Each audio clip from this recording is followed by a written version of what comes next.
এক মা প্রশ্ন করছে, তোরে এতদিন আমি লালন পালন করে বড় করলাম, জীবন যৌবন তোর জন্য শেষ করলাম, আজকে বউ পাইয়া বউ তোর আপন হয়ে গেল। এবার ছেলে উত্তর দিছে, মা, আমার মুখ থেকে মা ডাক শোনার জন্য তুমি কি কষ্টটাই না করছো জীবনে।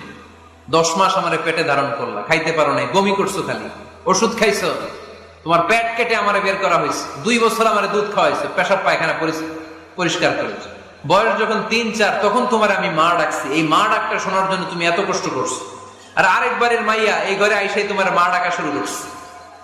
যেই মেয়েটা তোমার মা ডাকে সে আমার আপন হবে না কেন মা? ঠিক কিনা? এই মা ডাক শোনার জন্য তুমি এত কষ্ট করলা, আমার লালন পালন করলা, 10 মাস পেটে ধরলা, পেশাব পায়খানা পরিষ্কার করলা, এরপরে মা ডাক শুনতে পারছো। আর আরেকবারের মেয়ে জানা নাই চিনা নাই এসেই তোমার ডাকা শুরু করছে মা।